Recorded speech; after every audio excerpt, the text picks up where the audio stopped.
Rural India 365 use फर्क पड़ता है। हिंदी में सभी प्रकार का समाचार के लिए बने रहें। श्रीमद् भागवत कथा के षष्ठम दिवस की शुरुआत विश्व शांति के लिए प्रार्थना के साथ की गई, जिसके बाद पूज्य महाराज श्री ने सभी भक्तगणों को जब होवे जरा इतना बता दे कान्हा तेरा रंग काला क्यों भजन श्रवण कराया। आप जिन चीजों को देखोगे, जिन चीजों को सोचोगे, आपका चित्त उन्हीं में लगेगा।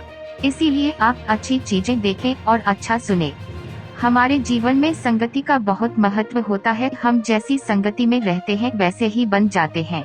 हमारी संगति ही हमारे जीवन की सफलता और असफलता तय करती है। इसीलिए हमारी संगति अच्छी होनी चाहिए। जो मनुष्य बाएं हाथ से और गोद में रखकर भोजन करता है वो नरक का भोगी होता है।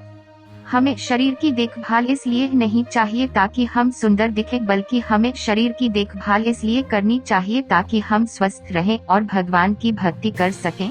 भगवान ने हमें संसार में दो चीजें देकर भेजा है, मस्तिष्क और हृदय। हृदय भगवान में लगाओ और मस्तिष्क संसार में लगाओगे तो आप भवसागर से पार हो जाओगे।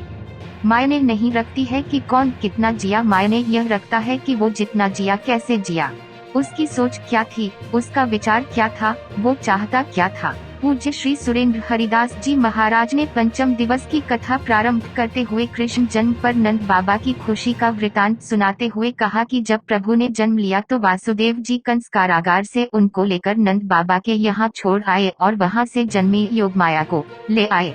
नंद बाबा के घर में कन्हैया के जन्म की खबर सुनकर पूरा गोकुल झूम उठा। महाराज ने कथा का वृतांत बताते हुए पूतना चरित्र का वर्णन करते हुए कहा कि पूतना कंस द्वारा भेजी गई एक राक्षसी थी और श्री कृष्ण को स्तनपान के जरिए विष देकर माच देना चाहती थी। पूतना कृष्ण को विषपान कराने के लिए एक सुंदर स्त्री का रूप धारण कर वृंदावन में पहुंची थी। जब पूतना भगवान के जन्म के 6 दिन बाद प्रभु को मारने के लिए अपने स्तनों पर कालकूट विष लगाकर आई तो मेरे कन्हैया ने अपनी आंखें बंद कर ली। कारण क्या था?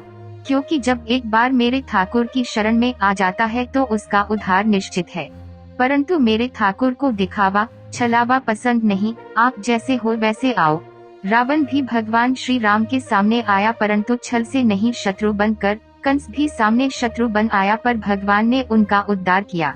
लेकिन जब पूतना और शूर्पणखा आई तो प्रभु ने आंखें फेर ली, क्योंकि वो मित्र के भेष रखकर शत्रुता निभाने आई थी। मौका पाकर पूतना ने बालकृष्ण को उठा लिया और स्तनपान कराने लगी। श्री कृष्ण ने स्तनपान करते करते ही पूतना का वध कर उसका कल्याण किया। महाराज जी ने कहा, संतों ने कई